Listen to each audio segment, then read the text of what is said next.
We are coming to you from Adabraka Sahara, one of the known slums in Greater Accra region. Today we'll give you the inside story as to how the people live here, what they have, what don't they have, and how they are calling out to authorities to help them put this place into shape. Let's not forget that they are citizens as well, and if they will play their part as citizens, if they will contribute to this country's growth and development, we'll try and give you an understanding of what they are lacking and what they cannot contribute as things stand. So we are inside Adabraka Sahara, a very well-known slum in Greater Accra. But imagine the contrast. Just outside this place, you will find some of the best businesses, some of the nicest buildings, some of the best banks, and some of the flashiest things a city can provide. Turn that coin upside down and you are living or finding yourself in a place like this where there are no amenities. The standards of living are very low and people struggle to make ends meet. And so we want to understand how it is like to live in here and how it is like for everybody to go about their daily business. And we'll try and get an understanding of what they lack, what they want, and how they are trying to make their lives better. I will be speaking to a gentleman who's trying to do his bit and putting his effort in making a difference in the lives of the people who live here in Adabraka Sahara. Hello, sir, and welcome to the City Newsroom. Thank you. What's your name, sir? My name is Polo. Polo. Yeah, Polo. Interesting name, Polo. Yeah. I hear you provide a service here. What kind of service do you provide to the people here? I provide them. I have water here, and I have a toilet, and I have a bathroom too, facility. So most of them, they came and bath here. And some of them in the morning, they will come and use the toilets. Yeah. All right, Polo, how long have you been providing this service? At least I've provided it about 15 years now. 15 years? Yes, yeah, in experience on this work. That's amazing. How did you start and why did you decide to do this? Okay. Before I started, there's no water around here. There's no water here. And then there's no electricity. So we tap the water from how they call Graphic Road through here. So that make the people start living with the water. Yeah. So that was when you started? That's when I started. I started with 3 bathrooms. When I started with 3 bathrooms, because at times the people they used to go and use the gutter. The gutter, they used to bath there? Yeah. No, they don't bath there. They used to go to toilet. Okay. So I decided I have to put a toilet here, facility here. So in case if somebody wants to go to toilet, he can use the facility here. And how much do they pay? How much do you charge them for the service? I charge them very low because they don't. The people who live here, they don't have money. So I charge. The bathroom is 50 pesos and then the toilet is 70 pesos. So we charge them 70 pesos and then the bathroom is 50 pesos. Polo, I mean, this is some great work, but over the years, as you have done this, I'm sure it gives you a good idea of how difficult it is living here. Yeah, it's difficult, but how can we do? We manage it because we don't see anything here. We don't see anything. Nobody comes here to help us here. But one thing I notice is the drainage, the Odo River. At times they used to come and drain it, and then they come and take it out. Yeah. You said a few minutes ago that nobody minds you. Tell me, is it that government officials never come here, ministers don't come here? Do you think that you have been forgotten? Oh yes, because. And at times, if it's coming to be an election year, you see them coming here. But after the election, we don't see anybody here. We don't see anyone here. Tell me, what are the things that you lack? You've mentioned water, electricity. What are the big problems here? What do people have to deal with every single day? Okay, they're living here. We have some of them, they work at, how they call it, Accra. Some sell maize, some sell sacks. So in the morning they will come and bath. After the bathing, then they go to work. Yeah. And what other things do people do here apart from selling at in the center of town and all that? So anything is here.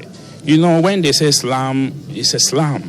You understand me? By all means, they can something. You understand me? Yeah, I think I get what you mean. Names. Yeah. All right, Polo, just finally, I don't know how to ask this. what is the greatest change you would like to see here? The greatest change I would like to see here, I want the government to come and bring the Udo River for us. Because one thing, the people who lives here, if you are here, those who live here for 10 years, 15 years, they have an experience. But if you are a stranger, anytime when the water starts coming, those who live, they know that this is how the place is. So everybody runs away back to the street.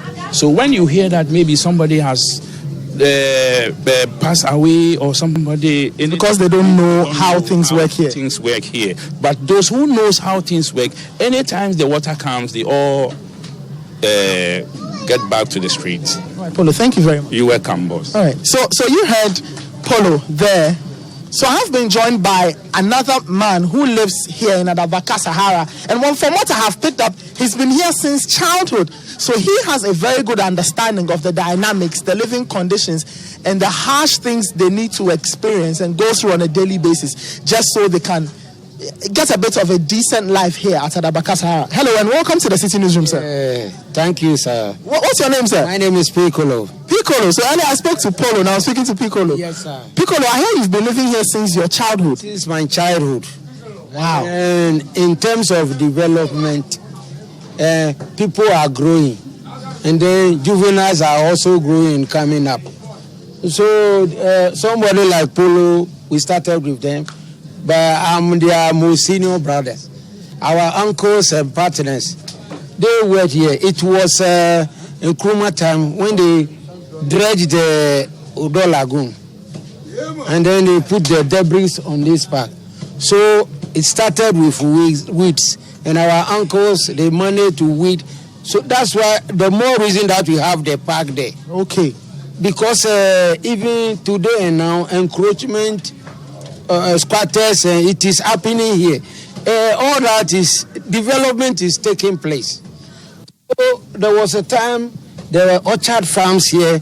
People grow something like lettuce, carrots, etc., such as vegetables. But we don't see them anymore. We don't see them anymore because of development. And one thing, facilities like toilet and bath. How Polo was saying, it is true. He also took something wise and know that people must live wisely. So he started with 8 toilets and so forth. And now more people are coming in convoy. In a convoy? The environment, we are lack of something. What is that? It is drainage system is very poor. There's no proper drainage here. Yes, when it rains, for example, everybody here is a squatter. We have a lot of problems. And then not more and whatever it is, they just come and give us handshake, finish. What is needed to be done, it is not. But still, this place remains a voting center. So at the end of calling the results, they also, this place is a district, or I can say a town within the city. Results and everything. So they should know what is going on here, so that the development should go on rapidly. All right. Now, even we have got some people here. They are strangers. We are foreigners, but they are doing better. They are going to school. Some of them higher institution and so we need a helping hand. I mean, Piccolo, what do you do yourself? What do you do? I'm a lifetime wood chopper. A lifetime wood chopper? Yes, sir. Tell me, you have something to do. The young people who are here, what do they do? A proverb says that when you live in Rome, you do what Romans do. So if you are tilapia, you join the river. So there are so many ways to kill a cat. And then because of this situation, many people discover many more income generating ventures. Somebody is baby nest and so forth. People also go and help some people who sell food items in large quantities. At the end of the day, they get their wages and salary. And even beside this, they pay for rentals and everything. So this, our side, is underdeveloped. All right. So we need a help, total help, so that even people are coming out as graduates and graduates in this community.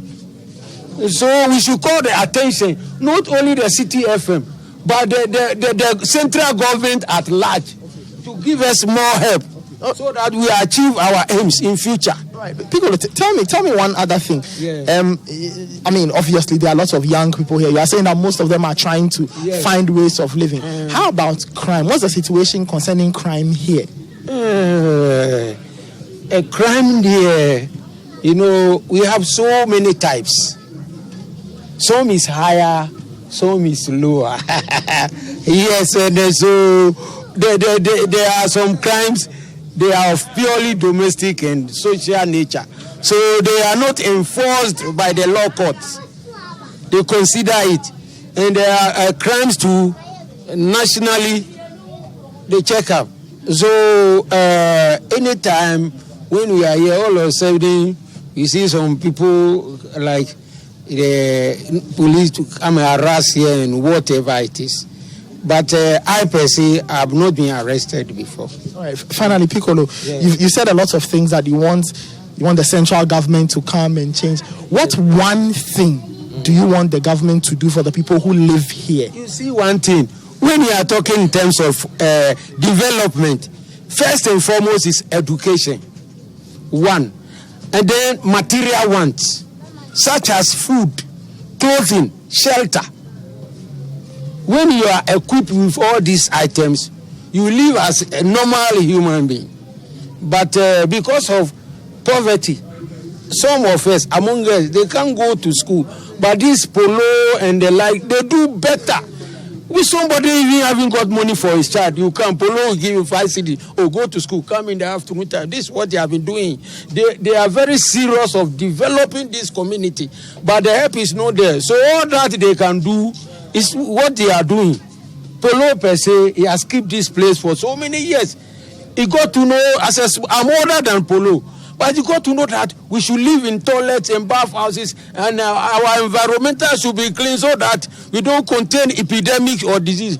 So Polo and Co, they are the mayors around here. If something is going wrong, he can tell you, oh, don't do this. If you do this, it's not good. That is how and they help the community a lot. Even when you have some case at the police station, they'll go and fight and then release you and bring you, as they have got love for the community. So today and forevermore, if they say they are the chiefs here, I will agree. All right, Piccolo, thank you very much. Yeah. So you have spoken to older people and their perspective of what it is like to live in a place like this. I'll try and speak to the young people to get their perspective. They are the ones who are called the future of this country. And so we'd like to find out how it is like for them as young people to live in a place like this and to see what opportunities they have and what opportunities they are missing out on by living in Adabraka Sahara. So I'm sitting by these gentlemen who are playing a game of drafts. Hi, and welcome to the City Newsroom. Yeah, I'm Felix. Felix? Yeah. Felix, how are you doing? I'm doing great. All right, Felix, what do you do? Yeah, I'm a student. You're a student. Which school? Yeah, I used to be at All Nations University, but now I'm home. Felix, I mean, you live here. How come is it like living in a place like this? It's not been easy, but since we've been here for a long time, we are coping a little bit. Yeah. And how long have you been here? Yeah, almost like since my childhood. Yeah. Since childhood? Yeah, I've been here since childhood. Tell me, when you look at other parts of Accra and you look at this place, what things do you think or do you see that you are missing out on? What are the things that are not here that you wish were here to help you? Yeah, we are missing a lot. We are missing a lot, especially with the development. Let's say there are developments in this area. Let's say gutters are, all choked. Let's say, especially during rain seasons, we find it very difficult to, let's say, stay or live at this place because streams here and gutters start to flood, and we have to move outside. And after flooding or after the flood is over, we come back. So we need a lot of development here. So we are appealing to the government and let's say, the nation to help with the development over these areas. Yeah, and we are also, let's say, we're having a little bit of crisis with water issues. Water? Yeah, water issues. What exactly is the problem with water? Yeah, let's say if you check the conditions of the water, let's say the gutters and the flooding, sometimes the water, let's say, it's not all that clear. Yeah, but we manage to use it because that's what we have at the moment, and we have nothing to use, so that's what we have to use. Yeah. All right. I mean, I've been speaking to other people. They've also said very similar things. Tell me, in your time that you've lived here, has there ever been a time that any government official has showed up or has been here to visit and say, "Oh, we'll do this for you, we'll do that for you"? Yeah, there's been a lot, especially during election period. They will come and they will promise, and after they've got their votes, we see nothing. They've been a lot. They normally come. They normally come during elections. They come and, let's say, promise a lot, but never fulfill them. All right, Felix, tell me, take us through your average day. On the day when, let's say, you are not going anywhere and you are here the whole day, how is it like when you wake up in the morning, between when the sun rises and when the sun sets? What are the things that you will do, or what are the things that on the average the young people here have been doing? Yeah, normally, because there is nothing to do or there's nothing much to do, let's say, most young, let's say, for me, I used to play drafts during my free periods when I'm not going anywhere, and others, let's say, other young guys also used to play football. Yeah. So there are lots of active young men here. Yeah, there are lots of very active men here. Let's say young boys here. Yeah. Right. Felix, tell me this. Usually in places like this, the story that most people who don't live here will attribute to this is that, oh, this place is a slum and there's crime here, and there's that story that is always flying about. What have you seen in your time here, and is that story true or false? That story is very false, because although this place is slum, it doesn't mean that the people living here are bad people. No. And there is no place that you go that you find only good people. There are a lot of bad people among others. So some are bad and some are good. So that means that we live in the slum are very bad. For me, you cannot get any fault on me, because I don't go into wrong anybody. It's just because of, let's say financial issues that make people, let's say, live over here. That doesn't mean that we are bad people. For we live good, and it's normal, because that's what we have in hand at the moment. Yeah. All right, Felix, just finally, if there was one thing you would want to see change here, or changed here, what would it be? If there's one big change you want, what would it be? Yeah. Our gutters, yeah, especially the one by the roadsides. Yeah. We would like, I would like for them to, let's say, I don't know how to say, but I would like for them to, let's say, construct good ones. Yeah, good ones that can drain to the main river, so that, yeah, it will prevent flooding. Because if that one floods, that one is the first to flood before this one flood. So if this one is being, let's say, constructed very well, it will prevent this one from flooding. And they should also, let's say, clear the gutters so that they can be good passage.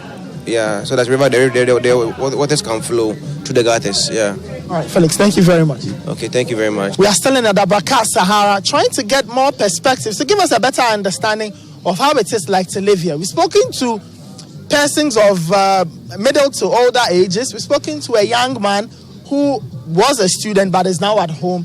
We'll try and get to speak to more people, try and get to understand what it is like to live here. And so there's a young lady who's just stopped. Hi, hello, young lady. What's your name? I'm Tete Rahel. Okay. You live here? Yeah. How long have you been living here? Since I was a child, I came here with my grandma. Came here with your grandmother. And which school do you attend? For now, I'm in a senior high school at Carnation, Accra Western Girls High School. Which class are you in? SHS2. SHS2. Okay. Tell me, what are the problems you go through every day when you live in a place like this? Okay. As you can see, this place is, should I say, a zongo, but since I came here with my mom, I have to accept the situation. And first of all, as you know, flooding is a problem that also affects this area. And since there's no place to go, I have to be here. You mentioned flooding. How is it like? Every time it rains, what exactly is the situation? What do you experience every time the rain starts falling heavily?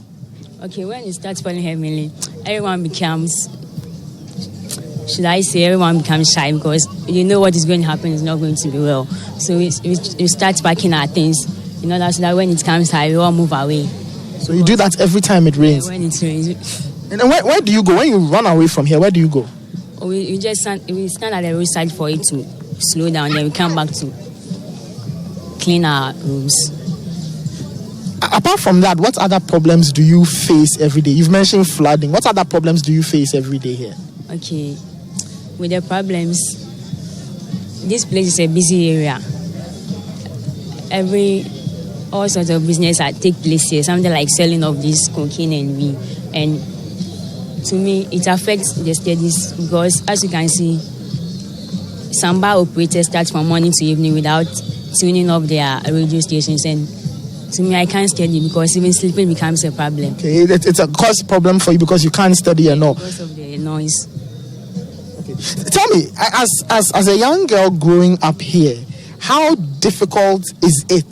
Because I can imagine it's a bit of how difficult is it living here as a young girl growing up, trying to go to school and live your life? For that one, it's difficult. I don't know how I'm going to explain myself because I can say this is the only place I can live for now. So that as I grow up, I can also find a different place to locate myself. All right. If there's one thing you want the government to do for you, what will it be? What's the biggest thing you want the government to do for you, the people who live here? For now, some people who live here, they don't stay here particularly. They come from different places due to their business that take place here.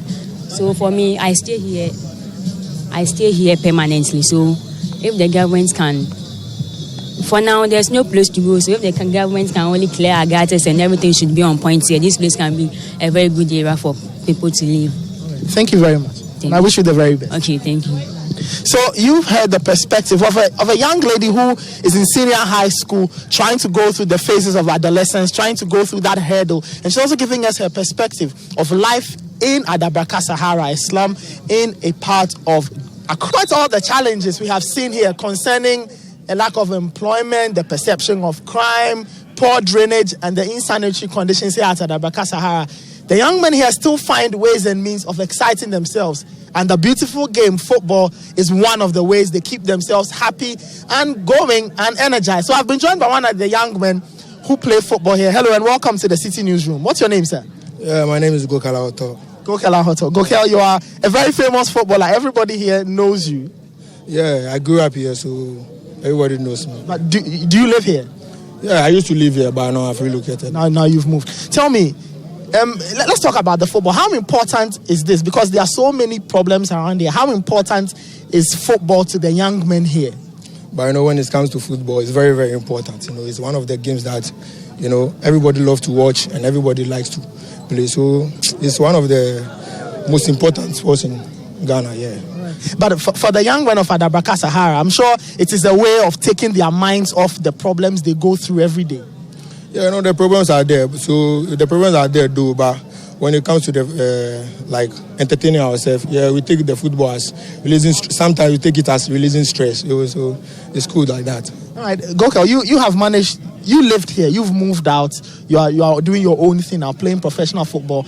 How was it like growing up here? And when you visit your friends here, what are some of the problems you hear them talk about every time?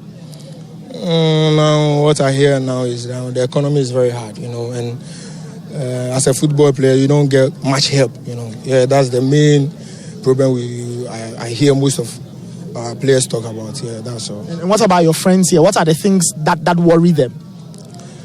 I mean, the young men who are here.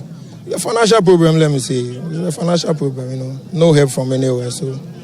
That's what they have been complaining about. Yeah. All right, Gokel, like you said, you grew up here. How different was it from your time growing up here till now? You've left and you've come back, or you visit regularly. Has anything improved from your childhood and from what you remember? Yeah, everything has improved. Let me say, now from where you have moved to, you will meet different kind of people and with different lifestyle. So you adapt to that, and when you come here, you adapt to the lifestyle here. So that's the difference. But are things different? Like when you remember your time here and now, are they the same? As in when you were growing up, the conditions here and the conditions now, are there any differences? No, there's no difference. It's the same thing. We can't lie to ourselves. It's the same thing. No help since when I was here, and still now no help. You know, God has been so good that I have moved. You know, but the problem when I was here is the same thing. Yeah. So tell me, when you come around and you see your friends, your childhood friends, the people you know still here in the same conditions, what do you wish for them when you pray at night and when you pray for yourself? What do you tell God that God or what kind of change would you want to see in the lives of your friends here? No, I tell them that let's all pray and work hard that everybody will be okay, because the system is something. So it's tough. All I tell them is, Charlie, keep working hard and praying that I wish everybody, I wish all my colleagues are okay, that we are moving. Yeah. That's what I wish.